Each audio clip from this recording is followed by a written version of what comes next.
নমস্কার, শুভ সন্ধ্যা। মোদক ট্রেনার একাডেমির পক্ষ থেকে আমি সৌরদীপ অধিকারী আজকের এই অনুষ্ঠানে আপনাদের সকলকে আন্তরিকভাবে স্বাগত জানাই। আজকের অনুষ্ঠানের বিষয়বস্তু ১০০ বছরে রক্তকরবী। মাননীয় বক্তা হিসেবে যাকে আমরা পেয়েছি তিনি হলেন বিশিষ্ট গবেষক অধ্যাপক মনতোষ দাশগুপ্ত মহাশয়।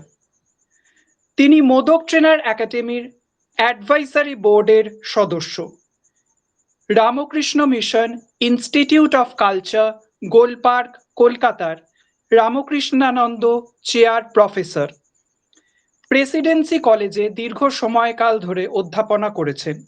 এছাড়াও বিভিন্ন খ্যাতনামা শিক্ষা প্রতিষ্ঠান যথা কলকাতা বিশ্ববিদ্যালয়, বারাসাত গভর্নমেন্ট কলেজ, বিধানচন্দ্র কৃষি বিশ্ববিদ্যালয় ইত্যাদি অসংখ্য খ্যাতনামা শিক্ষা প্রতিষ্ঠানে তিনি তার পাঠদান করেছেন এবং সুদীর্ঘ কর্মজীবনে অসংখ্য ছাত্রছাত্রীকে তিনি পথ নির্দেশ করেছেন।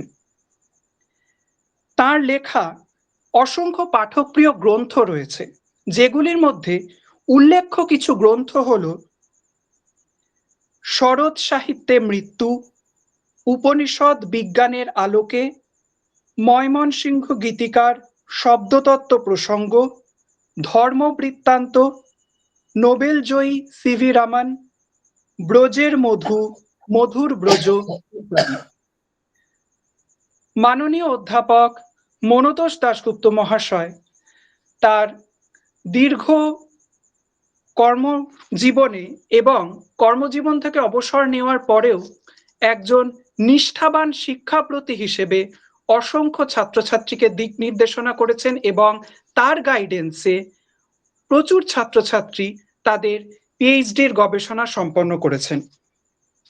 মাননীয় বক্তা অধ্যাপক মনতোষ দাশগুপ্ত মহাশয়কে সশ্রদ্ধ প্রণাম জানাই এবং একই সাথে আপনাদের সকলকে আন্তরিক ধন্যবাদ সহ শুভেচ্ছা জানাই আজকের এই অনুষ্ঠানে উপস্থিত থাকার জন্য। এখন মাননীয় বক্তাকে আন্তরিক অনুরোধ করছি ওনার মূল্যবান বক্তব্য শুরু করার জন্য।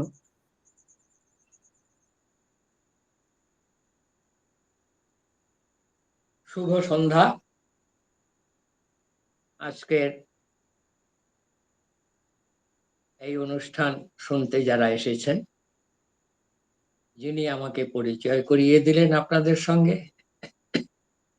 মোদক ট্রেনার একাডেমির কর্মকর্তারা যারা রয়েছেন, তাদের সকলকে আমি সাদর অভিনন্দন ও নমস্কার জানাচ্ছি। আর সমস্ত বাঙালির পক্ষ থেকে, তাবৎ পৃথিবীর সমস্ত সাহিত্য বোদ্ধা ও নাট্য বোদ্ধাদের পক্ষ থেকে গুরুদেব রবীন্দ্রনাথের প্রতি সশ্রদ্ধ প্রণতি নিবেদন করে আমার বক্তব্য শুরু করছি। আমাদের আলোচ্য বিষয় তো প্রচারিত হলোই, ১০০ বছরে রক্তকরবী। রক্তকরবী নিয়ে আলোচনা করতে গেলে প্রথমেই যে আফসোস মনকে অধিকার করে তা হলো এই যে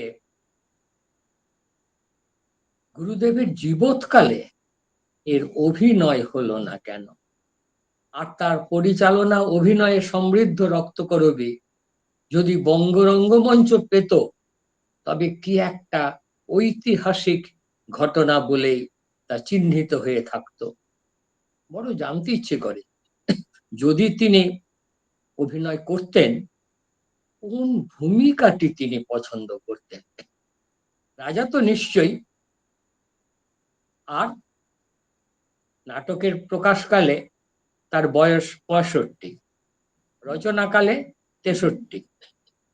যে বয়সে তিনি নিয়ম প্যারে বিসর্জনের জয়সিংহ করেছেন, তাতে মনে হয় যে ৬৫ বছর বয়সে অনায়াসেই তিনি রাজার ভূমিকায় অভিনয় করতে পারতেন। আর দাড়ি কালো করার সহজ সুন্দর উপায় তো অবনীন্দ্রনাথ বের করেই ফেলেছেন। ঘরোয়াতে রানীচন্দ্রকে যা বলেছিলেন, খুব যত্ন নিয়ে রক্তকরবী নাটকটি লিখেছিলেন গুরুদেব, আর 10 বার সংশোধন করেছিলেন। সবকটি সংশোধিত রূপই প্রকাশিত হয়েছে। নাটকটি লেখা হয়েছিল 1330 মে জুন 1923 গ্রীষ্মাবকাশের সময় শিলংয়ে। শিলং থেকে অমিয় চক্রবর্তীকে লেখা চিঠিগুলি থেকে মোটামুটি সিদ্ধান্তে আসা যায় যে মে মাসের মাঝামাঝি থেকে জুনের শেষ প্রায় 1.5 মাস লেগেছিল নাটকটি লিখতে। লেনার্ড এলমহার্স্ট তার স্মৃতিচারণ, রবীন্দ্রনাথ ঠাকুরের সেন্টেনারি ভলিউমে যা বেরিয়েছিল আর কি, সেখানে লিখছেন 1923-এর শেষের দিকে কবির সঙ্গে গুজরাট ভ্রমণে সঙ্গী হলে কবি তাকে বলেছিলেন যে নাটকটি লিখতে গিয়ে তিনি এর চরিত্রগুলির সঙ্গে এতটাই একাত্ম হয়ে গিয়েছিলেন যে শেষ করতে তার মন সরছিল না। তবে শেষ তো করতেই হতো। অমিয় চক্রবর্তীকে লেখা চিঠি থেকেই জানা যায় যে শিলং থেকে ফিরেও তিনি ক্রমাগত নাটকটিকে সংশোধন করে চলেছিলেন, আর তার ভীষণ ইচ্ছে ছিল যে প্রকাশের আগেই এর একটা অভিনয় হোক, তাহলে প্রায়োগিক অভিজ্ঞতা আরো কিছু সংশোধন করিয়ে নিত তাকে দিয়ে। নাটকটি প্রকাশিত হয় প্রবাসীতে আশ্বিন 1331 মানে 1924 সংখ্যায়, কিন্তু 1 বছর আগে থেকেই এর প্রকাশের বিষয়ে কথাবার্তা চলছিল সম্পাদকের সঙ্গে, রামানন্দ চট্টোপাধ্যায়ের সঙ্গে। এটি প্রকাশের কথা ছিল 1330-এর পূজা সংখ্যায়, কিন্তু গুরুদেব চাইলেন ফাল্গুন বা চৈত্র সংখ্যায় বের করা হোক। শান্তিনিকেতন থেকে 1923 সালের 5 সেপ্টেম্বর মানে 19 ভাদ্র 1330 ওই তারিখে রামানন্দ চট্টোপাধ্যায়কে লিখছেন, উদ্ধৃতি, যক্ষপুরী নাটকটি প্রবাসী পূজা সংখ্যায় প্রকাশ না করিয়া ফাল্গুন বা চৈত্র মাসে প্রকাশের যদি ব্যবস্থা করেন তবে ভালো হয়। যথাসময়ে লেখাটি পাঠাইয়া দিব। এটি আছে চিঠিপত্র 12 ভলিউমে 12 সংখ্যায় 86 পৃষ্ঠায়। বোঝা যাচ্ছে 1330-এর ভাদ্রের মধ্যেই নাটকটি মঞ্চস্থ করার ইচ্ছে ছিল তার, কিন্তু 1 বছরের মধ্যেও তা সম্ভব না হওয়ায় 1331-এর পূজা সংখ্যায় প্রবাসীতে নাটকটি প্রকাশিত হলো। বছর 2 পরে 1333 সালে 12 পৌষ অর্থাৎ 1926 সালে ডিসেম্বরে 22 ডিসেম্বর বিশ্বভারতী থেকে নাটকটি গ্রন্থাকারে বেরোয়। তার মানে 24, 25, 26 3টি বছরই কিন্তু দাবি করতে পারে যে তারা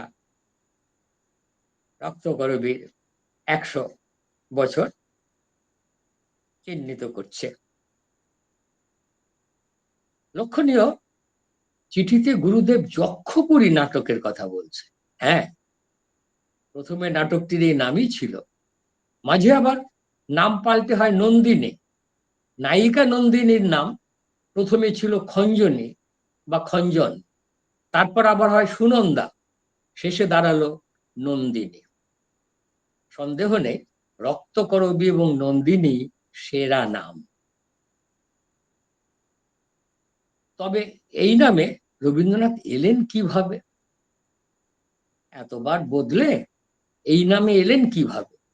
এটা জানা যায় প্রমথনাথ বিশির লেখা একটি, প্রমথনাথ বিশিকে লেখা ক্ষিতিমোহন সেনের একটি চিঠি থেকে।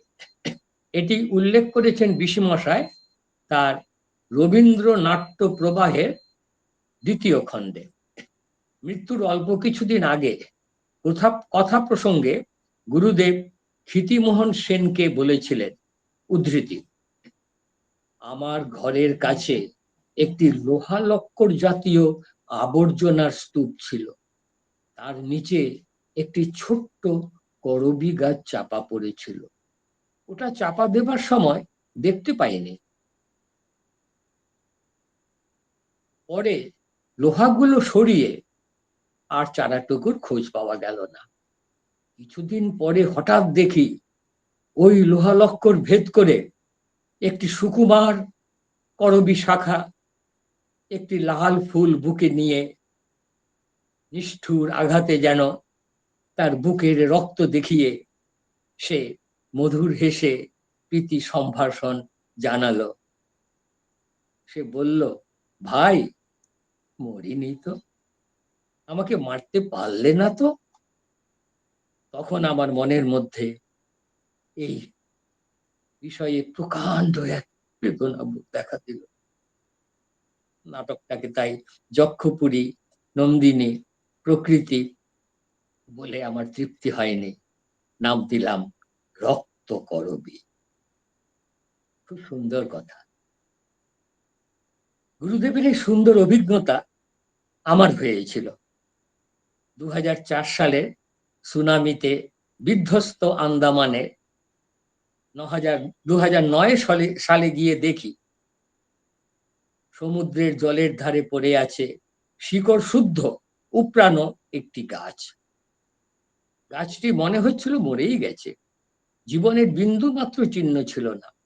এত বছর এইভাবেই পড়ে সে। হঠাৎ নজরে পড়ল শিকড়ের জালে ছোট্ট একটি সবুজ ডাল।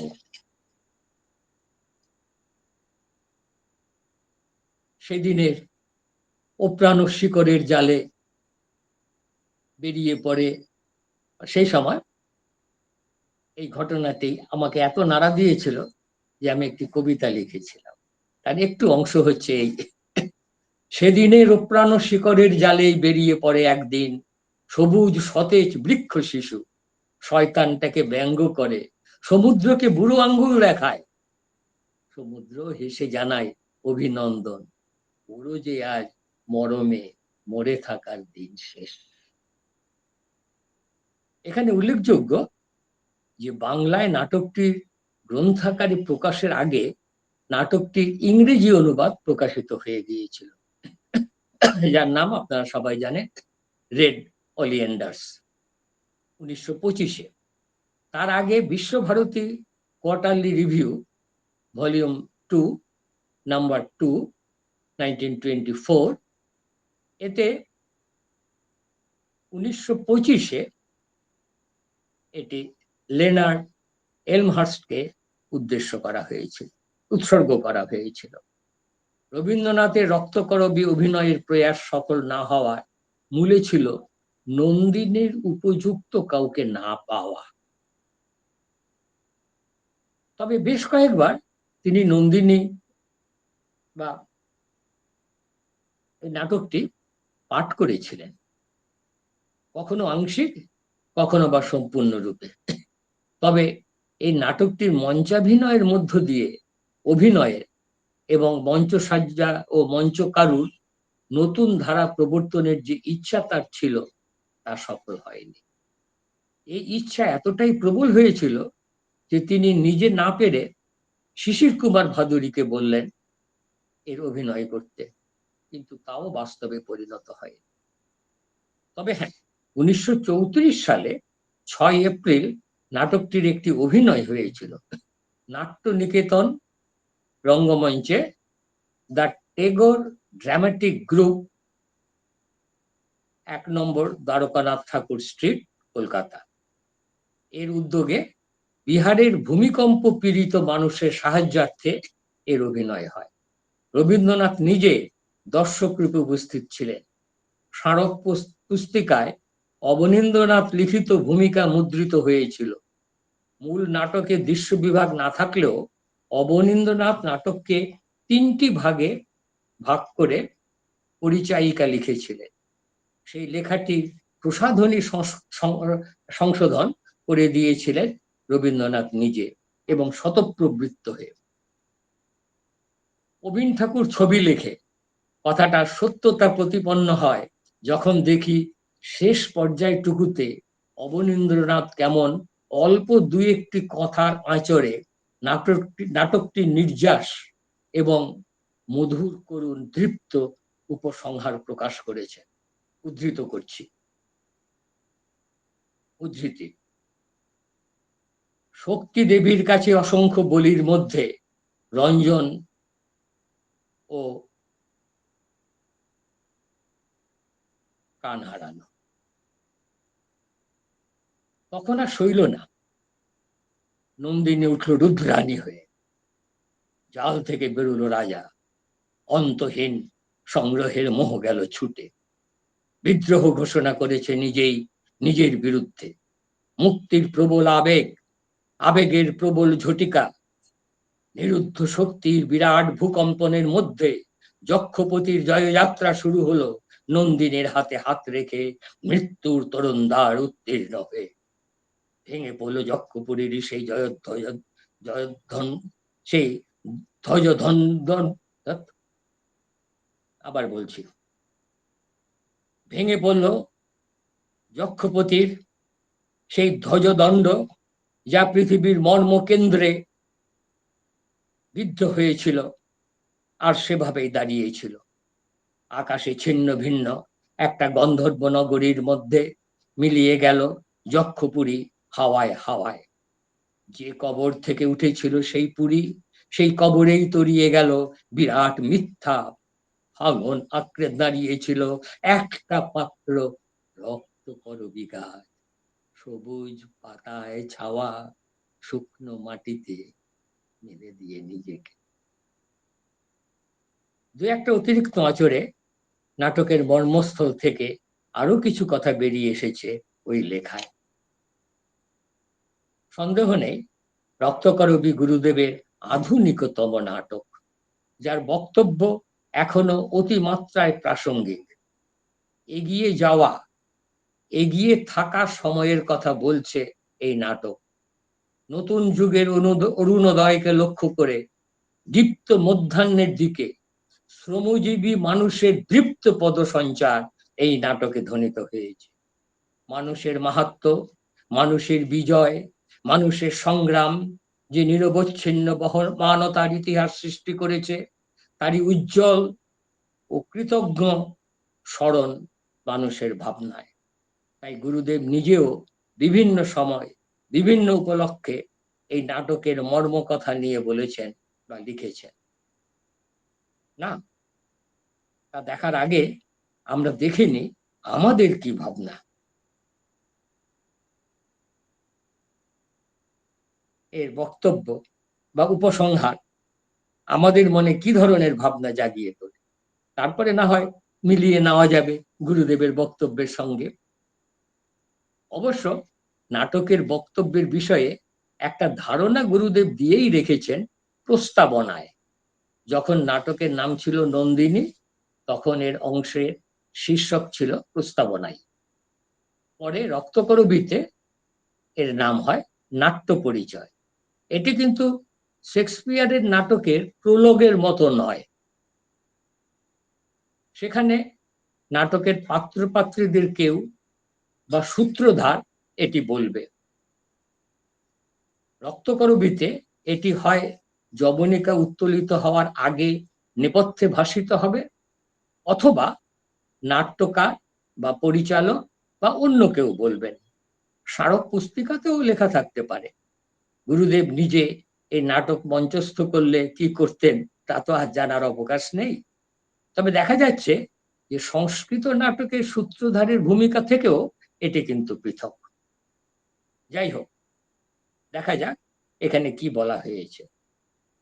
বলা হয়েছে, উদ্ধৃতি, আপনারা প্রবীণ, চশমা বাগিয়ে পালাটার ভিতর থেকে একটা গূঢ় অর্থ খুঁটিয়ে বের করবার চেষ্টা করবেন। আমার নিবেদন, যেটা গূঢ় তার প্রকাশ করলেই তার সার্থকতা চলে যায়। উদ্ধৃতি শেষ।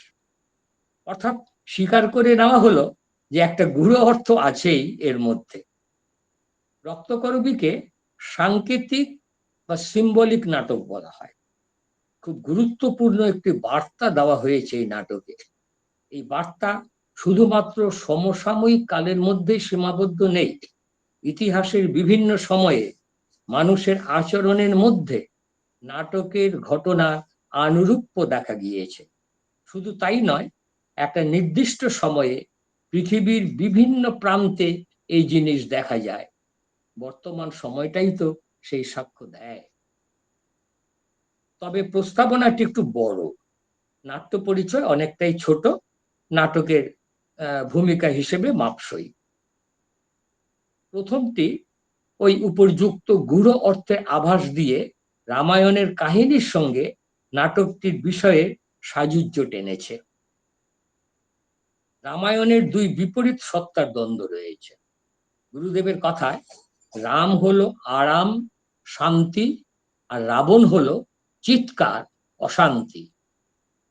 একটিতে নবাঙ্কুরের মাধুর্য, পল্লবের মর্মর, আরেকটিতে শান বাঁধানো রাস্তার উপর দিয়ে দৈত্যরথের বীভৎস শৃঙ্গধ্বনি। আরো বলছেন, উদ্ধৃতি, এই বিরোধের একদিকে ব্যক্তিগত মানুষের, আরেক দিকে শ্রেণীগত মানুষের।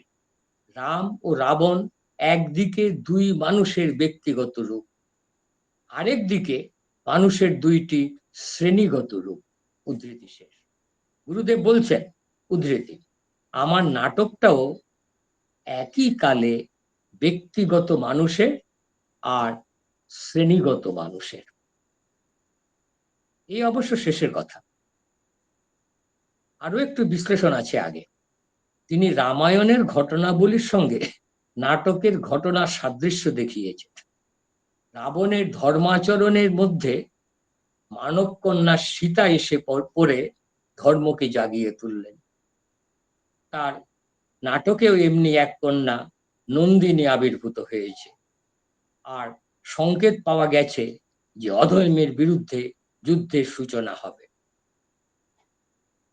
রামায়ণের ঘটনাস্থলে যেমন কোনো ভৌগোলিক স্থিরতা নেই, নাটকের ঘটনার মধ্যেও, মানে এই রক্তকরবীর নাটকের ঘটনার মধ্যেও পৃথিবীর যে কোনো জায়গায় সেটি ঘটতে পারে।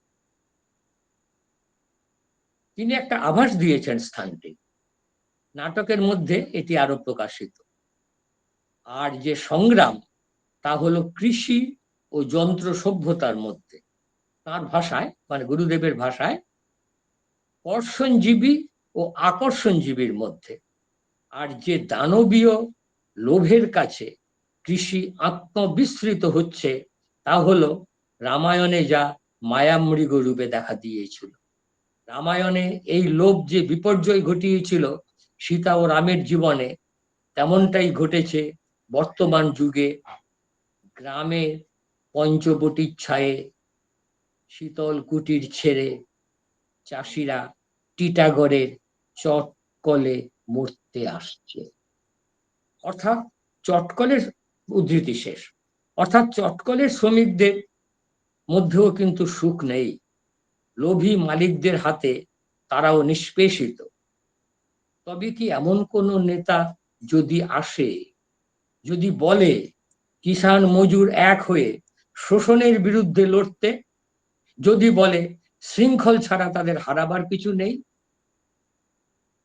তার সেই সংগ্রামের মধ্য দিয়ে নতুন দিন আসবে। অবশ্য রাশিয়া ভ্রমণ করেন তিনি 1930-এ।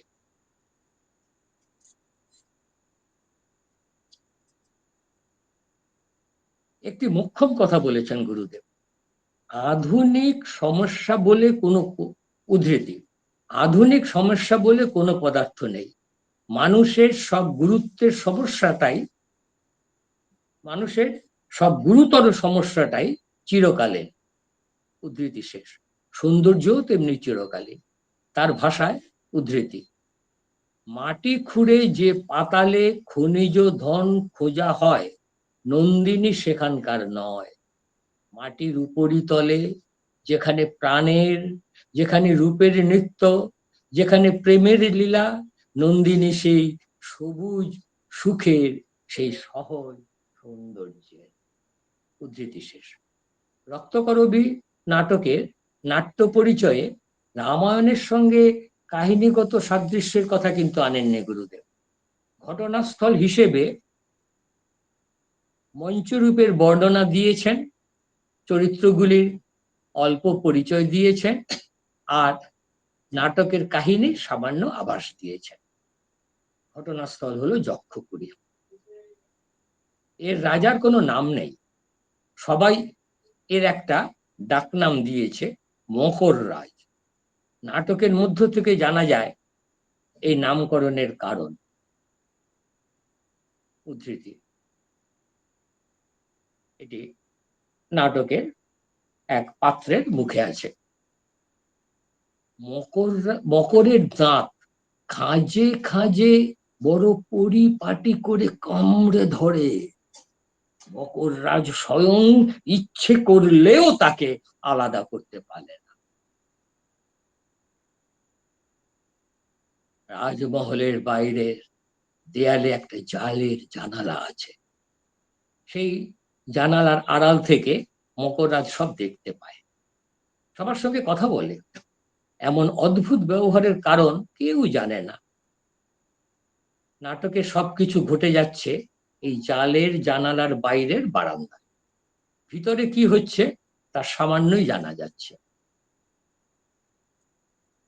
এখানকার বেশিরভাগ লোকই শ্রমিক, তারা খোদাই কর, মাটির নিচে সুড়ঙ্গ খনন করে সোনার সন্ধান দেয়। এদের নিজস্ব একটা করে নাম আছে বটে, সে তারা নিজেরা জানে, কিন্তু প্রশাসনের কাছে তারা সবাই এক একটি সংখ্যা মাত্র, একটি নম্বর। সেই নম্বর দিয়েই তারা চিহ্নিত হয়। যেমন ফাগুলাল হচ্ছে, নাটকে দেখা যাচ্ছে 47-এর ফ, বিশু হচ্ছে 69-এর উ। খোদাইকররা নিজ গুণে পদবৃদ্ধির ফলে মোড়ল হয়েছে। এদের বাসস্থান নির্দিষ্ট এলাকায়, এদেরও নম্বর আছে। এদের উপর আছে সর্দার, এরা চাবুক হাতে কড়া নজর রাখে যাতে কাজে এতটুকু ফাঁক না পড়তে পারে। একজন গোসাইজি আছে, তিনি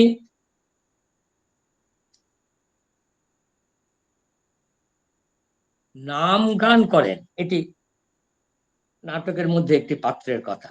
তিনি নাম গান করেন ভগবানের, কিন্তু অন্ন গ্রহণ করেন সর্দারের। উক্তি শেষ। সেও শোষণের এক প্রকার যন্ত্র। এই নাট্যের ঘটনা জালে নন্দিনী নামে কন্যাটি এসে পড়েছে, কিন্তু এই যেন এক অনর্থ ঘটাবে। মকর রাজের আড়ালে বুঝি সে, মকর রাজের আড়ালটিকে সে বুঝি আর টিকতে দেয় না। এ পর্যন্ত বলে দর্শক পাঠকের কৌতূহল জাগিয়ে নাটকের অভিনয় বা পাঠে আমাদের নিয়ে যান। এক্ষেত্রে একটু বলে নিই যে নাটকের মধ্যে আমেরিকার লেখক হ্যারিয়েট বিচার স্টোওয়ে, হ্যারিয়েট বিচার স্টোওয়ে, STOWE, স্টোওয়ে, তার জীবৎকাল 17 জুন 1811 থেকে 1 জুলাই 1896। তার উপন্যাস আঙ্কেল টমস কেবিন, যেটা বেরিয়েছিল 1852-তে, তার সাদৃশ্য বা প্রভাব কিছু আছে। দীনবন্ধু মিত্রের, তার জীবৎকাল 1830 থেকে 1876, নীলদর্পণ নাটক বেরিয়েছিল 1860, তার কথাও কিছুটা হয়তো মেলে।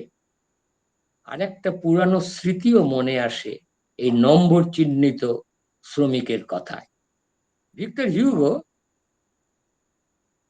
লা মিজারেবল উপন্যাসের ছায়া অবলম্বনে নরমান ম্যাকিনেল, তার জীবৎকাল 1870 থেকে 1932, একটি নাটক লিখেছিলেন, একাঙ্ক নাটক, দি বিশপস ক্যান্ডেলস্টিক্স, 1908। এর কথা মনে পড়ে। সেখানে এক জেল পলাতক কয়েদি বিশপকে বলছে, I was a man once, but now I'm a number 15,729. Uncle Tom's Cabin এবং নীলদর্পণের নতুন দিনের সূচনার আভাস বা বিপ্লবের অরুণতীর্থে সমবেত অভিসারের কথা নেই, নেই অত্যাচারী হৃদয় পরিবর্তনের কথা, বা নেই কোনো গৃহযুদ্ধের ইঙ্গিতও সেখানে। রবীন্দ্রনাথের নাটকে একটা বিরাট পরিবর্তনের সংকেত আছে, আর সে সংকেত বিপর্যয়ের মধ্য দিয়ে সত্যে উত্তরণের। আমরা তাই একে বলেছি সাংকেতিক নাটক। তবে শুধু এই সাংকেতিক নাটক, তবে শুধু এটি সাংকেতিক নাটক নয়। উত্তরণের ইঙ্গিত থাকলেই যদি সাংকেতিক নাটক হতো, তবে তো রবীন্দ্রনাথের গুরু বা অচলায়তন মানে বিভিন্ন রূপ আর কি একই নাটকের, বা রাজা অরূপ রতন, এটাও একই নাটকের দুটো রূপ, এদেরও সাংকেতিক নাটক বলা হতো। তা তো বলি না। রক্তকরবী যে সাংকেতিক অভিধার দাবিদার, তার সমর্থন পাওয়া যায় তার আঙ্গিক, ভাষা, উপসংহার সব মিলিয়ে। তবে রবীন্দ্রনাথ বলেই দিয়েছে যে রামায়ণ রূপক নয়, এবং তার নাটককে রূপক বলা যাবে না। রবীন্দ্রনাথের কথা। দেখে নেওয়া যাক এদের মধ্যে পার্থক্য কি। রূপকের ইংরেজি প্রতিশব্দ করতে পারি আমরা মেটাফোরিক্যাল, এবং সাংকেতিক সিম্বলিক। অলঙ্কার শাস্ত্রে মেটাফরের প্রতিশব্দ হচ্ছে উৎপ্রেক্ষা। এখানে তুলনা বা সদৃশতা স্পষ্ট ব্যাপার নয়। অন্যদিকে রূপক বললে উপমান ও উপমেয়ের মধ্যে প্রবল সাদৃশ্য হেতু অভিন্নতা বোঝায়। বাংলা নাটকের ক্ষেত্রে আমরা রূপক নাটক অভিধাটির প্রয়োগ আমাদের ব্যাখ্যা মতো আমরা উপস্থিত করছি। এক্ষেত্রে ভাবনাটি উৎপ্রেক্ষা ও রূপক অলঙ্কারে এক মিশ্রিত বা মাঝামাঝি ব্যাপার। রূপক নাটক আসলে রবীন্দ্রনাথের রূপক নাটক বিষয়ে কলকাতার প্রেসিডেন্সি কলেজে রবীন্দ্র জন্ম শতবার্ষিকীতে বক্তৃতা দিতে গিয়ে নটসূর্য অহিন্দ্র চৌধুরী বলেছিলেন, উদ্ধৃতির মধ্যে, আম ছুলে খাওয়া যায়, কেটে খাওয়া যায়, চুষে খাওয়া যায়, কিন্তু নারকোল খেতে গেলে কষ্ট করে খোসা ছাড়িয়ে ভেঙে তবে খেতে হয়। তেমনি রবীন্দ্রনাথের রূপক নাটক বুঝতে গেলে একটু কষ্ট করতে হয়, শুধু মন নয়, মাথাটিও খেলানো দরকার। আমি সেখানে উপস্থিত ছিলাম, আমি তখন 1961 সালে আমার 4th ইয়ার আর কি। তো সেখানে উনি ঠিক এরকম মাথা এরকম আঙ্গুল দিয়ে বলেছিলেন, মাথাটিও দরকার, মাথাটিও খেলানো দরকার। এই যে তিনি বলেছিলেন, তার মধ্যে দুটি শব্দ আলাদা করে নিই। বুঝতে হলে একটি কথা, আরেকটি মাথাটা। অর্থাৎ ভিতরের অর্থ বুঝতে গেলে মস্তিষ্কের প্রয়োগ দরকার, আর বাইরের অর্থ ছাড়াও একটা ভিতরের অর্থ আছে, সেই অর্থ বুঝতে গেলে মাথা খেলানো দরকার। তবে সেই অর্থ না বুঝলেও রস আস্বাদনে আটকায় না, একটা স্বাভাবিক অর্থ বোঝা যায়। রবীন্দ্রনাথের শারদোৎসব এবং রাজার কথা যদি ধরি, এদের মধ্যে বিভিন্ন সময় বিভিন্ন পাত্র পাত্রের সংলাপে বিভিন্ন অর্থ ধরা পড়েছে, এবং বিভিন্ন সমালোচক বা আলোচক বলা ভালো, তার বিভিন্ন অর্থ করেছেন। আর সেটা যদি ধরা না পড়ে, তবুও পাঠকের কাছে সাধারণ অর্থে একটি গল্প বেরিয়ে আসে, এবং তাতে নাটক উপভোগ করার ক্ষেত্রে কোনো বাধা হয় না। রবীন্দ্রনাথ রামায়ণের ঘটনা বিশ্লেষণ করতে গিয়ে এমনটাই করেছেন। শেষে বলেছেন রামায়ণ রূপক নয়। তার কারণ রামায়ণ মহাকাব্য, এর মধ্যে রয়েছে একটা বিশালতা, খুঁটিনাটির বর্ণনা, সংস্কৃত অলঙ্কার শাস্ত্রের নিয়ম অনুযায়ী সৎ, সুন্দর, সত্যের জয়। উল্টো দিকে দেখতে গেলে রূপক নাটকের ক্ষেত্রে রূপকটি যদি দর্শক পাঠকের না হৃদয়ঙ্গম হয়, তবে নাটকটির উদ্দেশ্য এবং সৃষ্টির আনন্দ ব্যর্থ হয়ে যায়। তাই রূপক প্রকাশে কিছু উপকরণ বা মুহূর্ত বা কিছু সংলাপ রাখতেই হয়। এই যে বোঝার প্রয়াস, তা হলো not reasons labour but repose. Labour হবে যখন নাটক হবে অ্যাবস্ট্রাক্ট বা দুর্গেয় বা বিমূর্ত, মোহিত চ্যাটার্জির ভাষায় কিমিতিবাদী। আর সিম্বলিক বা সাংকেতিক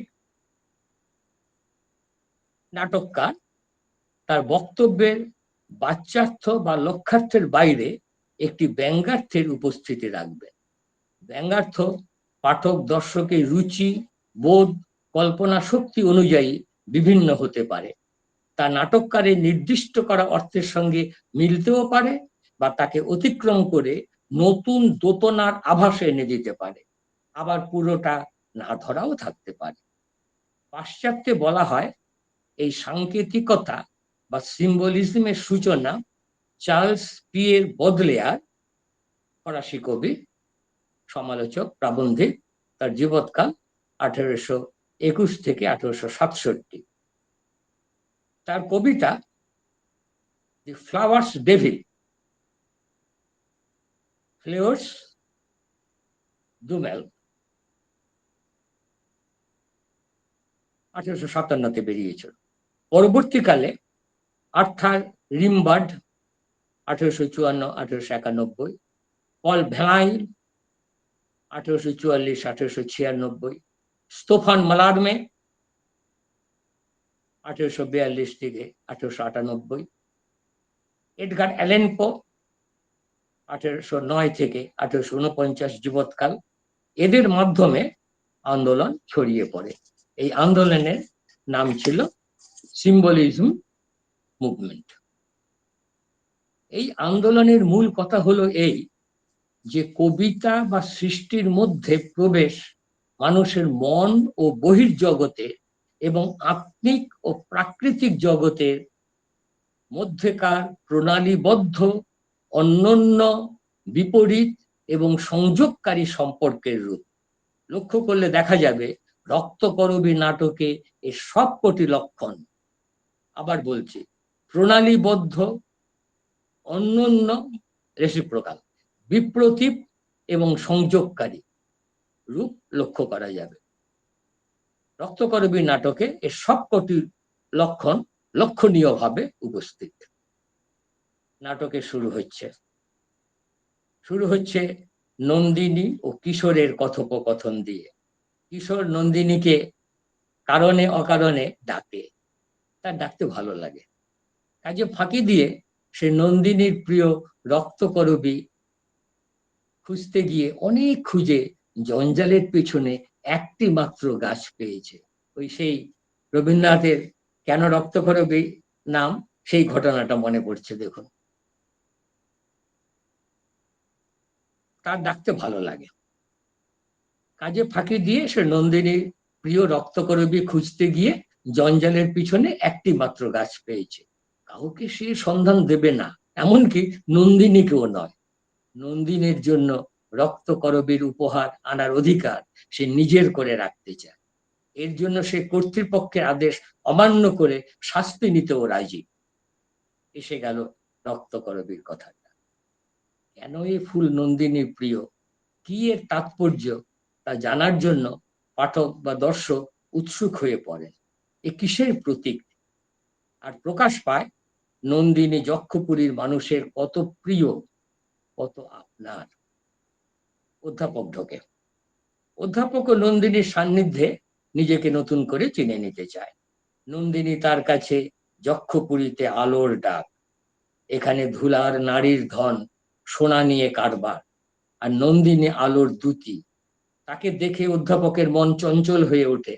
নন্দিনী যখন বলে যে সে জালের আড়াল ঘুচিয়ে রাজাকে দেখবে, জানবে তার পরিচয়, তাকে উদ্ধার করবে, অধ্যাপক তাকে সাবধান করে দেয়।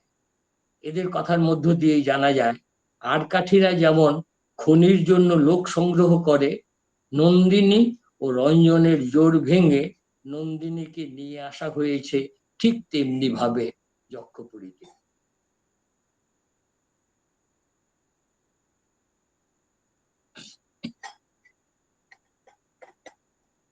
এটা অধ্যাপক বোঝে, কিন্তু নন্দিনী বোঝে না। সেভাবে রঞ্জনকেও সঙ্গে আনলো না কেন? তাহলে একটি সংলাপ আছে আর কি, এদের মরা পাঁজরের ভিতর প্রাণ নেচে উঠত। সংলাপ শেষ। অধ্যাপক জানে সবকিছুকে ভেঙে টুকরো করে আনাই এদের স্বভাব। আর এও বলে যে নন্দিনীকে নিয়েই যক্ষপুরী সর্দাররা হতবুদ্ধি, রঞ্জনকে আনলে আর দেখতে হতো না। অধ্যাপক নন্দিনীর কাছে রক্ত করিবে তাৎপর্য জানতে চায়। নন্দিনী বলে, এবার নন্দিনীর সংলাপ আর, রঞ্জন আমাকে কখনো কখনো আদর করে না, রক্ত করবি বলে। জানি নে, আমার মনে হয় আমার রঞ্জনের ভালোবাসার রং রাঙা, সেই রং গলায় পড়েছে, বুঝতে পারছি, তাই বুকে পড়েছি, হাতে পড়েছি। অধ্যাপক একটা ফুল চেয়ে নেয় নন্দিনীর কাছ থেকে, কিন্তু গোকুলের কাছে রক্তকরবী ভয়ঙ্করের বার্তা নিয়ে আসে। রক্তকরবী শোভিতা নন্দিনীকে তার মনে হয় রাঙা আলোর মশাল, সবাইকে সে সাবধান করে দিতে চায়। জালের কাছে এসে নন্দিনী রাজাকে ডাক দেয়। এতক্ষণ দর্শক পাঠক রাজার যে পরিচয় পেয়েছে তাতে তাদের উৎসুক্য জাগে। সেই ভয়ঙ্কর রাজার সঙ্গে নন্দিনীর কেমন সম্পর্ক?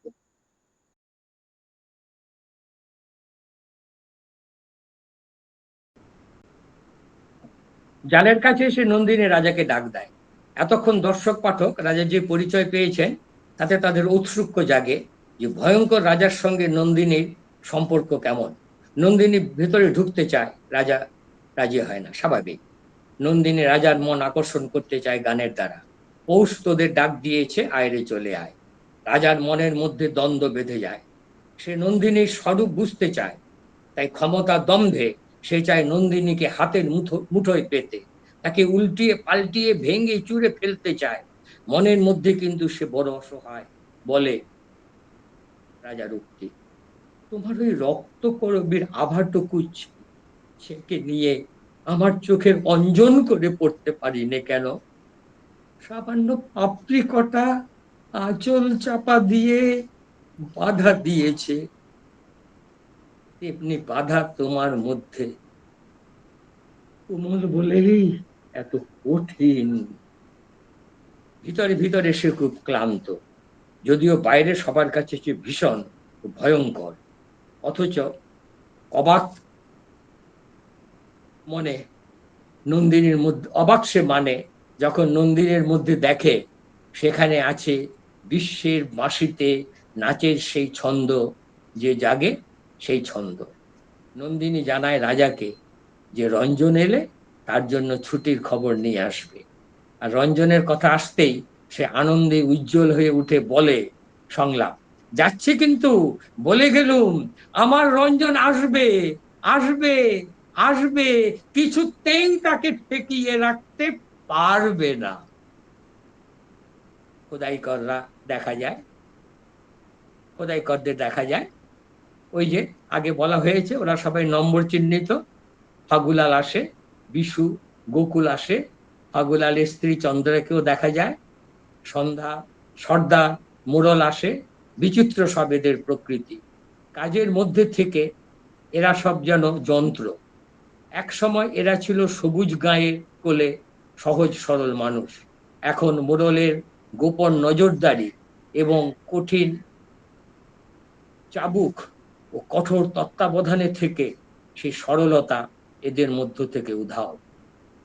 অবসর সময় কাটে নেশায় বুঁদ হয়ে। শুধু কি তাই, তারাও সোনার মোহে পড়ে গেছে। ওরাও, ওদের স্ত্রীরাও। সেই জন্যই ওরা নির্দিষ্ট সময়ের পরেও অতিরিক্ত সময় খাটে। কিন্তু মানুষের ক্ষেত্রে যেটা খুবই মজার ব্যাপার তা হচ্ছে তাদের বিভিন্নতা নেই। তাই দেখা যায় এমন খোদাইকরও আছে যে যাদের, সরি, কিন্তু মানুষের মধ্যে যেটা খুবই নজর করার ব্যাপার তা হচ্ছে এদের মধ্যে একটা বিভিন্নতা আছে। তাই দেখা যায় এমন খোদাইকরও আছে যাদের বাইরের শুষ্কতা ঢেকে ফেলেছে ফেলে আসা জীবনের সরসতা। সুযোগ পেলেই তারা বেরিয়ে আসে। এই যেমন বিশু, একেবারে খোলামেলা স্বভাবে, আবার গান গায় সুন্দর। চন্দ্রা তাকে ডাকে বেয়ান, অনেকে বলে বিশু পাগল, নন্দিনী বলে বিশু পাগল। আবার নন্দিনীকে আদর করে বিশু ডাকে পাগলি। কর্তৃপক্ষ ভয় পায়, কারণ তারা জানে শক্ত হলে বন্ধুরা ছলা কাটতে চেষ্টা করে, তাই ফেরার রাস্তা পুরোপুরি বন্ধ করে নিশ্চিন্ত হতে চায়। সে কারণে গোসাইকে নিয়োগ করেছে, সে সবাইকে ধর্মোপদেশ দেবে। মদের ফাঁকে, মদের নেশার ফাঁকে যদিও বা তারা একটু উড়ু উড়ু মন ভাবে, তখন ওই ধর্মের উপদেশ তাদের নতুন করে নতুন ধরনের নেশা বদ্ধ করে রাখবে। বিশুর কাছে নন্দিনী বাইরের সবুজ প্রকৃতির সন্ধান আনার দূতি। সেই সংবাদ তার মনের চাপা দুঃখ জাগিয়ে তোলে, আবার ভালোও লাগে। বিশু নন্দিনীকে বলে দুঃখ জাগানিয়া। নন্দিনীকে সে ভালোবাসে, ভালোবাসে তো অনেকেই, কিন্তু এ ভালোবাসা তার মনে কান্নার নোনা স্পর্শ পেয়ে আনে। নন্দিনী ভালোবাসে সবাইকে, এ ভালোবাসা সে শিখেছে রঞ্জনের কাছে থেকে। প্রকাশ পায় যক্ষপুরীর লোকেরা তাদের বিচ্ছিন্ন করেছে, কিন্তু দুজনেই রয়েছে যক্ষপুরীতে। নন্দিনী বোঝে, জানে, অনুভব করে আজই রঞ্জন আসবে তার কাছে, আর এলেই যক্ষপুরীর অভিশাপ যাবে ঘুচে। এ তার দৃঢ় বিশ্বাস। এই বিশ্বাস সে রাজাকে জানায়। রাজা যেন ঈর্ষা অনুভব করে। নন্দিনীর ওপর অন্য কারো অধিকার সে সহ্য করতে পারে না। রঞ্জনকে থেকে তাকে বিচ্ছিন্ন করেও সে স্বস্তি পায় না। বিশুকে তার সঙ্গে দেখে, বিশু তাকে গান শিখিয়েছে ভালোবাসি ভালোবাসি, এত দূরে কাছে, এত সুরে কাছে দূরে জলে স্থলে বাজায় বাঁশি, শুনে সে ক্রুদ্ধ হয়ে ওঠে। নন্দিনী রক্তকরবী ভালোবাসে, তাই দিয়ে সে সাজে এই ফুলের ওপর রাজার রাগ, অথচ তার প্রতি অনুরাগও সে লুকাতে পারে না। অসাধারণ ও জটিল এক মনস্তাত্ত্বিক বিশ্লেষণ এখানে নাটককারের। একনায়কের বৈশিষ্ট্য এই, এরা একই সাথে ম্যাসোচিস্ট মৎস্যকামী এবং স্যাডিস্ট ধর্ষকামী। হিটলারের মধ্যেও ঠিক এই জিনিস দেখা গিয়েছিল। লক্ষণীয় রক্তকরবীতে রাজা ও নন্দিনীর একটি সংলাপ। রাজা বলছে, তোমার অলোকের থেকে ওই রক্তকরবী গুচ্ছ গালের কাছে নেমে পড়েছে, আমাকে দাও, এ নিয়ে কি হবে? রাজা বলছে, ওই ফুলের গুচ্ছ দেখি আর মনে হয় ওই যেন আমারই রক্তে, আমারই অনিগ্রহ ফুলের রূপ ধরেছে। কখনো ইচ্ছে তোমার কাছ থেকে কেড়ে নিয়ে ছিঁড়ে ফেলি। আবার ভাবছি, নন্দিনী যদি কোনোদিন নিজের থেকে ওই মঞ্জরি আমার মাথায় দিয়ে দেয়, তাহলে তাহলে কি হবে? তাহলে আমি সহজে মরতে পারবো। প্রকাশ হয়ে পড়ে যে রঞ্জন আসবে, নন্দিনী তার আঁচ পেয়েছে। দর্শক পাঠকের মনে হয়েছিল এ বোধহয় আত্মিক যোগের কথা বা নন্দিনীর কল্পনার বহিঃপ্রকাশ। কিন্তু দর্শক পাঠক উৎসুক হয়ে ওঠেন যখন সর্দার মোড়লকে বলে, না, এ পাড়ায় রঞ্জনকে কিছুতেই আসতে দেওয়া যাবে না। মোড়ল বলছে, ওকে দূরে রাখবো বলেই বজ্রগড়ে সুরঙ্গের কাজ করতে নিয়ে গিয়েছিল। সর্দার বলে, তা কি হলো? মোড়ল, কিছুতেই পারা গেল না। সে বলে, হুকুম মেনে কাজ করা আমার আদতে নেই। এতক্ষণ দর্শক পাঠক সংলাপ চাতুর্যে আর ঘটনার প্রেক্ষিতে ক্রুধ হয়েছিলেন, উপসংহার নিয়ে মাথা ঘামাননি। এবার তাদের মনে উপসংহার নিয়ে ঔৎসুক্য জাগে। এবার কি বিদ্রোহ হবে? কে জিতবে, রঞ্জন না রাজা? রঞ্জন আর নন্দিনীর কি মিলন ঘটবে? রাজার ভূমিকা তাহলে সেক্ষেত্রে কি হবে? পরিণতি, জালের আড়াল কি ঘুচবে? রাজা কি বেরিয়ে আসবে? মোড়লের কথায় জানা যায় রঞ্জনকে বশে আনা যায় না। তার গলায় শাসনের সুর লাগলেই সে হো হো করে হেসে ওঠে, বলে, ওই গাম্ভীর্য নির্বোধের মুখোশ আমি খসাতে এসেছি। সে খনির মধ্যে নাচে গানে মেতে ওঠে। সে নাচের নাম দিয়েছে খোদাই নৃত্য। আরো অবাক করা খবর হলো, ওকে নাকি বজ্র গলে শিকল দিয়ে বাঁধা হয়েছিল, কিন্তু ও নাকি পিছলে বেরিয়ে এসেছিল। হঠাৎ শোনা যায় রঞ্জন একটা ভাঙা সারেঙ্গি নিয়ে গান গেয়ে হাঁটছে। এবার দর্শক আর পাঠক ধন্দে পড়ে যায়। তবে কি রঞ্জনের মধ্যে অলৌকিকত্ব আছে? রঞ্জন কি তবে রক্ত মাংসের মানুষ নয়? রঞ্জন কি তবে নন্দিনীর কল্পনা? তবে মোড়লরা দেখেছে কাকে? নাটক কি তবে সাংকেতিক থেকে এবার কিমিতিবাদী সীমানায় ঢুকে পড়লো, অর্থাৎ সিম্বলিক থেকে অ্যাবস্ট্রাক্টেড সীমানায়? প্রকাশ পায় অধ্যাপক ও রাজাকে ভালোবেসে ফেলেছে। বোঝাই যাচ্ছে এর নন্দিনীর প্রভাব। এতক্ষণ যেটা আভাসে জানা যাচ্ছিল তা প্রকাশ হয়ে পড়ে। রাজার এবং যক্ষপুরীর বিভীষিকা। নন্দিনীর পাশের গায়ে অনুপ আর উপমন্যু দৈহিক উচ্চতা ও শক্তির জন্য যাদের তাল তমাল বলে ডাকা হতো, তারা পুরীর অত্যাচারে ছিব্রের মতন দশাপ্রাপ্ত হয়েছে। আরো জানা গেল, জগৎ বিখ্যাত গজ্জু পালোয়ানের ভাই ভজন স্পর্ধা করে রাজার সঙ্গে কুস্তি লড়তে এসেছিল। সে একেবারে বেপাত্তা হয়ে যায়। সেই রাগে গজ্জু এলো প্রতিশোধ নিতে। নন্দিনী দেখলো সে টলতে টলতে এসে শুয়ে পড়ল। আবার অন্যদিকে দেখা যাচ্ছে জাগরণে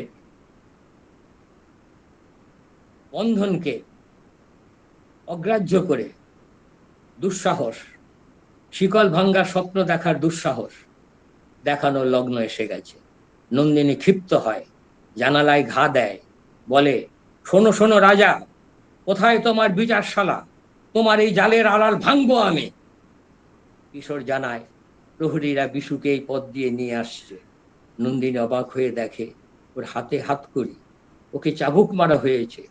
তবু সে বলে, যখন ভয় পদে পদে সামলে চলতুম তখন ছাড়া ছিল, সেই ছাড়ার মতো বন্ধন আর নেই। পৃথিবীর সব বিপ্লবের সূচনা হয়েছে এইভাবে, যখন মানুষ ভাবতে পারে যে অত্যাচারিত শোষিত হতে হতে এতদিন তো বাঁচা গেল, তাতে আর কি পাওয়া গেল? যদি মরে গিয়ে সন্ততির জন্য নিরাপত্তা বা ক্ষুধার অন্নের ব্যবস্থা করা যায়, তবে সেই চেষ্টা করাই তো ভালো। এভাবেই মানুষ যখন চূড়ান্ত সংগঠন বা ইভেঞ্চুয়ালিটির জন্য প্রস্তুত হয়, তখন বিপ্লব আসে। মৃত্যু ভয় উত্তীর্ণ হওয়ার প্রয়োজন তাই এত বেশি। এর মধ্যেই বিশু সাবধান করে কিশোরকে যে ধরা পড়লে চলবে না। রঞ্জন এসেছে, কিশোরকে তাকে খুঁজে বার করতে হবে। কিশোর নন্দিনীকে জিজ্ঞেস করে, রঞ্জন কি খুঁজে পেলে নন্দিনীর কোন বার্তা তাকে দেবে? নন্দিনী উত্তর দেয়, তাকে এই রক্ত করবীর গুচ্ছ দিলেই সে আমার সব কথা জানানো হবে। রক্ত করবী তখন আর প্রেমের প্রতীক থাকে না, তা হয়ে ওঠে বিপ্লবের বার্তাবহ। নন্দিনীর বুকের আঁচল নন্দিনী বুকের আঁচলে রেখে দিয়েছে নীলকণ্ঠ পাখির পালক, তা বিজয়ের প্রতীক। রঞ্জনের মাথায় সে পরিয়ে দেবে। একেবারে শুরুতে নন্দিনী রাজার মন দোলাতে ও টলাতে চেয়েছিল দূর থেকে আসা গান দিয়ে। পোস্তদের ডাক দিয়েছে, আয় রে চলে আয়, আয় আয় আয়। আর বিশু যেতে যেতে গায়, শেষ ফসল এবার কেটে লও বাঁধো আটি, বাকি যা নয় গো নেবার, মাটি হোক তা মাটি। এ কিসের ইঙ্গিত? প্রাপ্তির না হারানোর? সার্থকতার না ব্যর্থতার? দর্শক পাঠক উৎসুক হয়ে ওঠেন, বুঝেন নাটকের উপসংহার ঘনিয়ে আসছে। উৎকণ্ঠা বাড়ে তাদের। প্রশাসনের মধ্যে রঞ্জনকে নিয়ে দ্বিধাগ্রস্ততা। একদল তাকে রাজার কাছে ধরে নিয়ে যেতে চায়, আরেক দল অনুগামী হয়ে পড়েছে তলে তলে, তারা আড়াল করে রাখতে চায় তাকে। এদিকে নন্দিনী ব্যাকুল হয়ে উঠেছে যক্ষপুরীর অভিশাপের অবসান ঘটাবার জন্য। সে অধীরভাবে প্রতীক্ষা করে রঞ্জনের আগমনের। আবার যারা এতদিন নন্দিনীকে বিশ্বাস করে এসেছে, তারা তাকে অবিশ্বাস করতে শুরু করে। ফাগুলাল বলে যে নন্দিনী রাজ প্রশাসনের চর, গোকুল তাকে ডাইনি বলে, তাকে পুড়িয়ে মারতে চায়, এমনকি চন্দ্রাও তার বিরোধিতা করে। নন্দিনী পাগলের মতো সবার কাছে রঞ্জনের সন্ধান চায়, না পেয়ে বদ্ধ জানালায় ঘায় দেয়, রাজাকে স্পর্ধা করে বেরিয়ে আসতে বলে। রাজার দরজা খুলে যায়। নন্দিনী দেখে রঞ্জনের দেহ ভুলণ্ঠিত। নন্দিনী হতবাক, রাজাও হতবুদ্ধি, দর্শক ও পাঠকও সবার কাছে এক অপ্রত্যাশিত ধাক্কা ও আঘাত। রাজা ওকে মারতে চায়নি, কিন্তু রঞ্জন যে রাজার কাছে প্রতিস্পর্ধী হয়ে উঠেছিল, পরিচয়ও দেয়নি, কিন্তু এমন ভাবে নন্দিনীর নাম করেছিল যে ঈর্ষাতুর রাজা সইতে পারেনি। নন্দিনী জানতে পারে যে কিশোরও রাজরসে বুদ্বুদের মতো মিলিয়ে গেছে। সে ক্ষিপ্ত হয়ে ওঠে, মৃত রঞ্জনের মাথায় নীলকণ্ঠ পাখির পালক পরিয়ে দিয়ে রাজাকে যুদ্ধে আহ্বান করে। রাজা বলে, আমার সঙ্গে লড়বি তুমি? তোমাকে মুহূর্তেই মেরে ফেলতে পারি। নন্দিনী বলে, তারপর তারপর থেকে মুহূর্তে মুহূর্তে আমার সেই মরা তোমাকে মারবে। আমার অস্ত্র নেই, আমার অস্ত্র মৃত্যু। পাঠক দর্শকের মনে পড়ে যেতে পারে নটির পূজার উপসংহারের কথা। মৃতা নটি কিভাবে বিরাট হয়ে গোটা রাজ পরিবারকে একে একে হারিয়ে দিল, এমনকি অজাত শত্রু পুজো নিবেদন করতে এসে ফিরে চলে গেল ভয়ে। আবার মনে পড়তে পারে 1923 রবীন্দ্রনাথের শান্তিনিকেতনে বড়দিনের বক্তৃতায় বলেছিলেন, উদ্ধৃতি, জীবন ও মৃত্যুর মাঝখানকার এই অখণ্ড যোগসূত্র যেদিন আমরা যোগসূত্র যেন আমরা না হারাই। যে মহাপুরুষ তার জীবনের মধ্যেই অমৃত লোকের পরিচয় দিয়েছেন, তার মৃত্যুর দ্বারা অমৃত রূপ পরিস্ফুট হয়ে উঠেছিল, আজ তার মৃত্যুর অন্তর্নিহিত সেই পরম সত্তাটিকেই আমরা যেন স্পষ্ট দেখতে পাই। মৃত্যুর মধ্য দিয়ে, উদ্ধৃতি শেষ, মৃত্যুর মধ্য দিয়ে যীশু খ্রিস্ট পৃথিবী জয় করেছিলেন। রঞ্জন যেন তাই করতে উদ্যত। আর সত্যি দেখা গেল, এই সংকল্পেই নন্দিনী রাজাকে যক্ষপুরী, উদ্ধত, নির্দয়, অত্যাচারী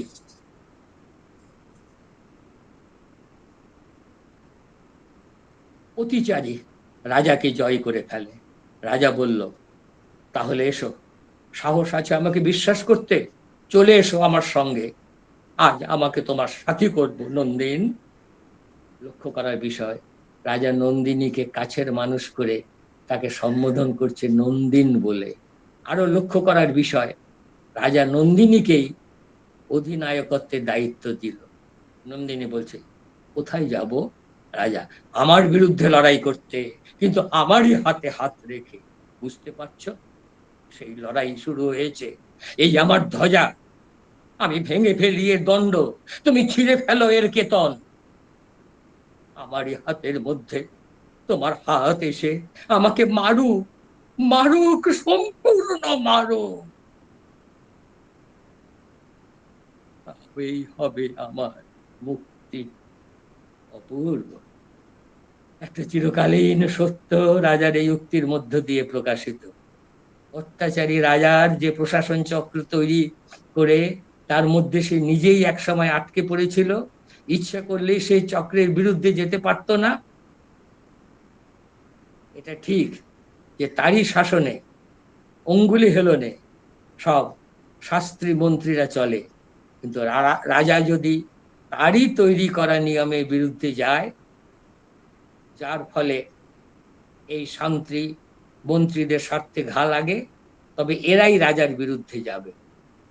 তাই রক্তকরবীর রাজা বলছে, সে তাকে তার নিজের শাসন চক্রের বিরুদ্ধে লড়াই করতে হবে।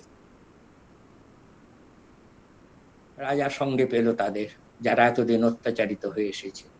তাদের পথ দেখাবে নন্দিনী। রাজা তাকে অভিধা দিল, প্রলয় পথের আমার দীপশিখা। সবাই মিলে ভেঙে ফেললো রাজার বন্দি দশা। সবাই মিলে চলল সর্দারের বিরুদ্ধে অভিযানে। এর অধিনায়কত্ব নন্দিনীর। তারা মেনে নিয়েছে অধিনায়কত্ব, দিচ্ছে নন্দিনীর জয়ধ্বনি। আর নন্দিনীর দেহে মনে অসীম সাহস আর আত্মবিশ্বাস এসেছে রঞ্জনের থেকে, সে দিচ্ছে রঞ্জনের জয়ধ্বনি। মনে পড়ে যায় শেক্সপিয়ারের জুলিয়াস সিজারের জুলিয়াস সিজার নাটকের উপসংহার।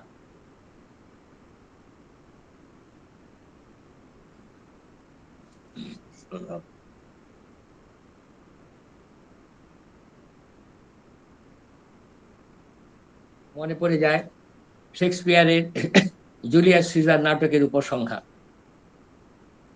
যেখানে মৃত সিজার হয়ে উঠল গণবিক্ষোভের চালিকা শক্তি। বোঝাই যাচ্ছে যে যক্ষপীর পুরীর অভিশাপের এবার অবসান ঘটবে। অন্ধকার দিগন্ত থেকে ফুটন্ত সকাল ছিনিয়ে আনবে সর্বহারা মানুষ।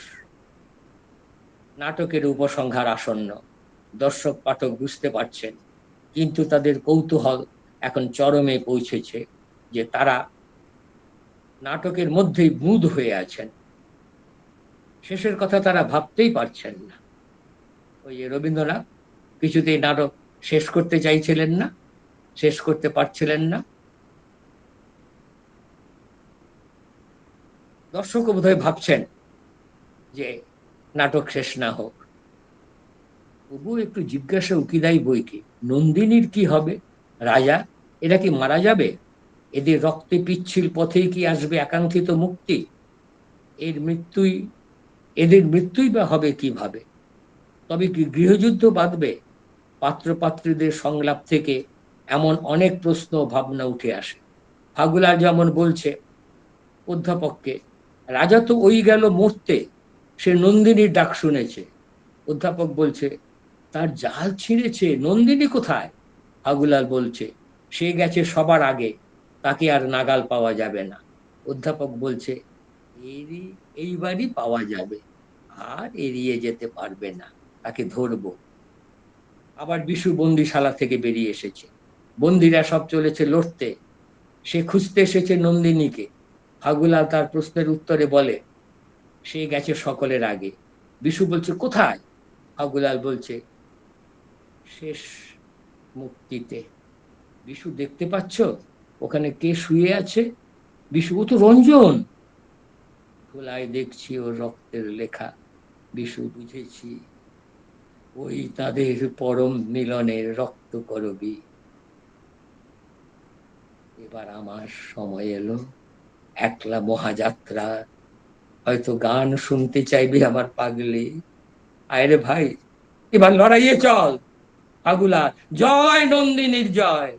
বিশু, জয় নন্দিনীর জয়।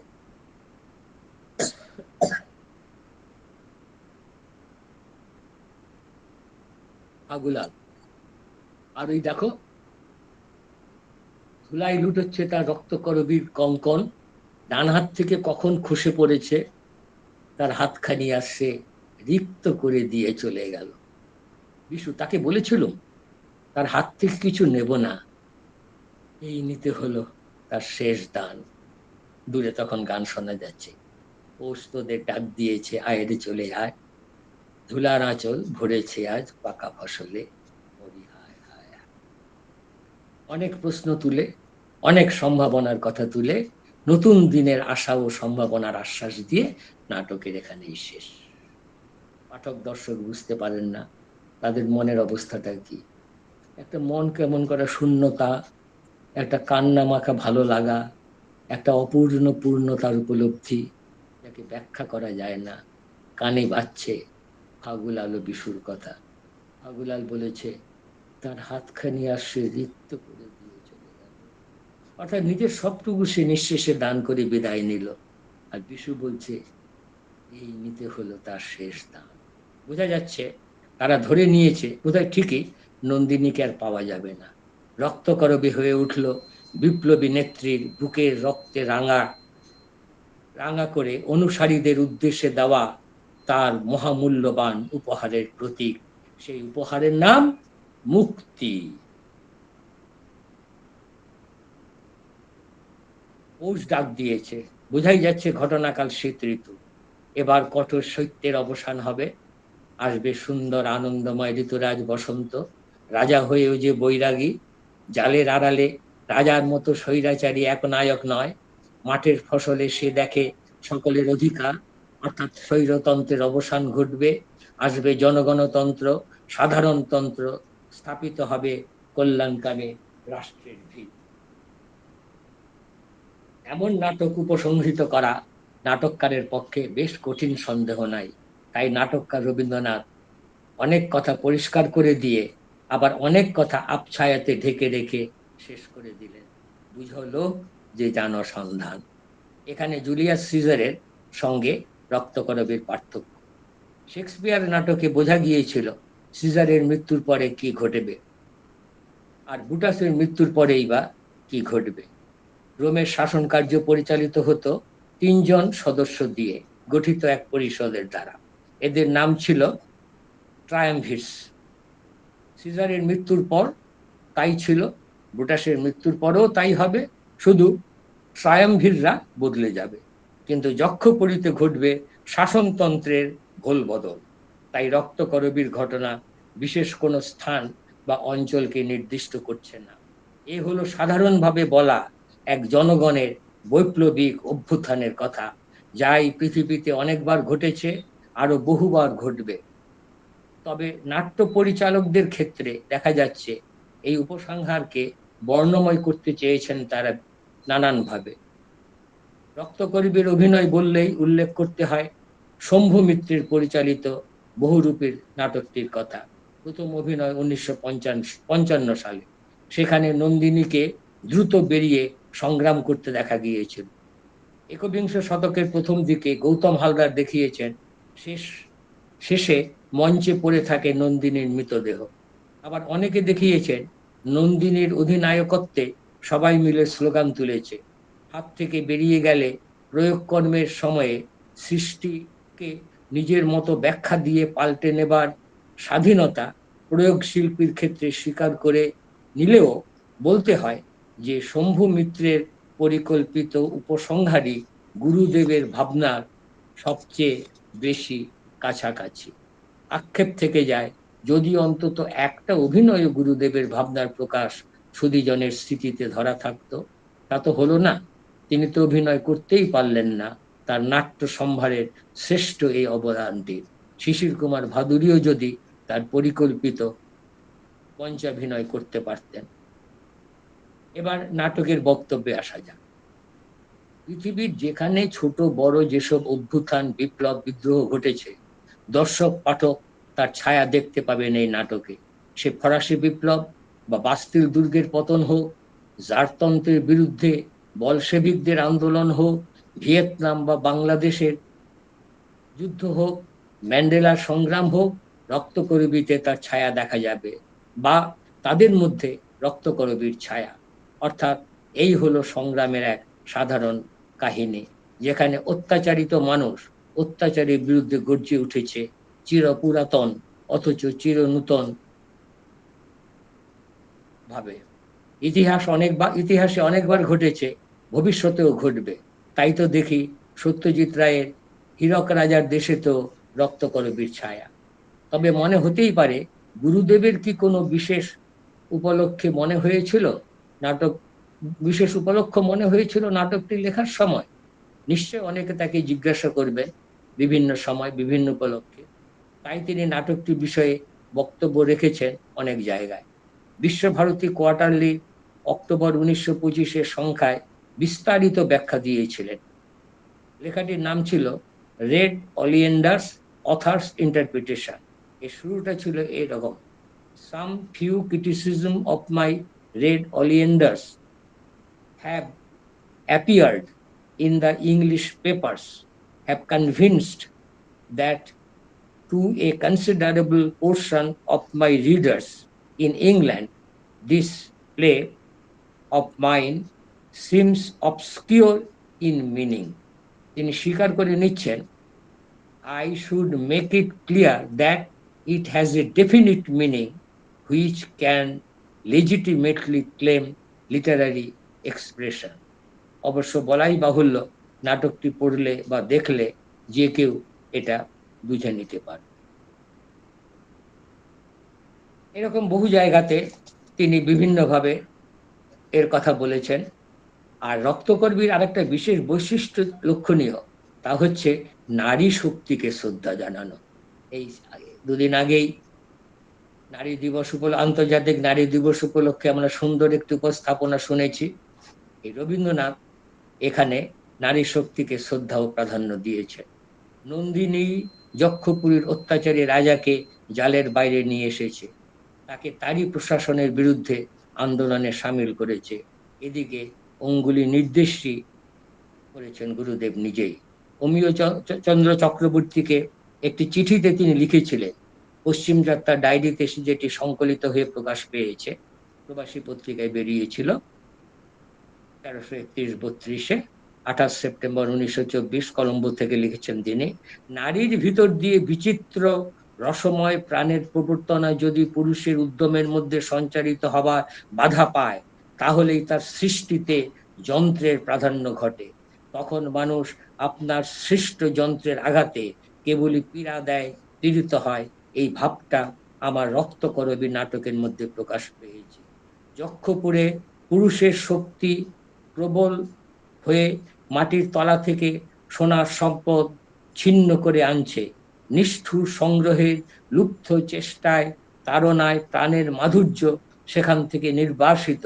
সেখানে জটিলতার জালে আপনাকে আপনি জড়িত করে মানুষ বিশ্ব থেকে বিচ্ছিন্ন।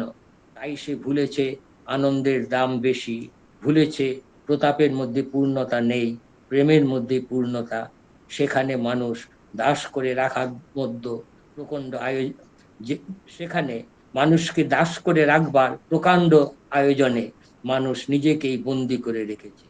এমন সময় সেখানে নারী এলো, নন্দিনী এলো, প্রাণের বেগ এসে পড়লো যন্ত্রের ওপর, প্রেমের আবেগ আঘাত করতে লাগলো লুব্ধ দুশ্চেষ্টার বন্ধন জালকে।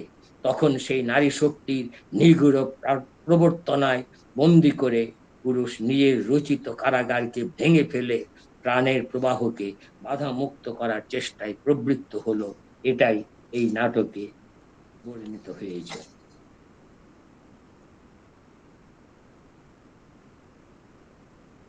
পুরুষের কর্মপথে এখনো তার সন্ধান চেষ্টা শেষ হয়নি, কোনো কালেই হবে না। অজানার মধ্যে কেবলই সে পথ খনন করে চলেছে। কোনো পরিণামের প্রান্তে এসে আজও সে অবকাশ পেলে না। পুরুষের প্রকৃতিতে সৃষ্টিকর্তার তুলি আপন শেষ রেখাটা কাটেনি। পুরুষকে অসম্পূর্ণই থাকতে হবে। সাহিত্যে, কলায়, বিজ্ঞানে, দর্শনে, ধর্মে, বিধি ব্যবস্থায় সব মিলিয়ে যাকে আমরা সভ্যতা বলি, সে হয় প্রাণ প্রকৃতির পলাতক ছেলে মানুষের সৃষ্টি। পুরুষের শক্তি তার অসমাপ্ত সাধনার ভার বহন করে চলবার সময় সুন্দরের প্রবর্তনার অপেক্ষা রাখে। সেই স্থিতির ফলেই হচ্ছে, সেই স্থিতির ফুলই হচ্ছে নারীর মাধুর্য। সেই স্থিতির ফলেই হচ্ছে মানুষের মাঙ্গল্য। সেই স্থিতির সুরই হচ্ছে নারীর সৌন্দর্য। এটি রবীন্দ্রনাথেরই কথা। না, রঞ্জন হারায়নি, নন্দিনীর মধ্যেই সে পূর্ণতা পেয়েছে। আবার তার শক্তি নন্দিনীকে পরিপূর্ণ স্থিতি দিয়ে অনন্যা করেছে। তাদের পরম আকাঙ্ক্ষিত মিলনের অসাফল্যের বেদনা ক্ষতের রক্তক্ষরণে ফুটে উঠেছে সৌন্দর্যের প্রতীক রক্তকরণ। এখানেই শেষ করলে ভালো হতো। শুধু আরেকটি কথা বলতে ইচ্ছে করছে, বর্তমানে পৃথিবীতে প্রথম দুটো যুদ্ধের পরও আমাদের তো শিক্ষা হলো না, আবার একটি যুদ্ধের প্রায় দ্বারদেশে এসেছি। রবীন্দ্রনাথ বুদ্ধ ভাবনা ভাবিত প্রথম মহাযুদ্ধের প্রসঙ্গে তিনি বলেছিলেন ধম্মপদের থেকে উল্লেখ করে, অক্রোধেন জিনে ক্রোধম, অক্রোধ দিয়ে ক্রোধকে জয় করতে হবে। এই নন্দিনীও অক্রোধ দিয়ে রাজার যক্ষপুরীর ক্রোধকে জয় করেছিল। রবীন্দ্রনাথ আজকে বেঁচে থাকলেও আজ যুদ্ধের প্রসঙ্গেই এই কথাই বলতেন, ধম্মপদের কথা উল্লেখ করে, অক্রোধেন জিনে ক্রোধম, অক্রোধ দিয়ে ক্রোধকে জয় করতে হবে। এই অক্রোধ দিয়ে ক্রোধকে জয় করার ইচ্ছাটাই রক্তকরবীর। নন্দিনীর, রঞ্জনের চালিকা শক্তি। নমস্কার।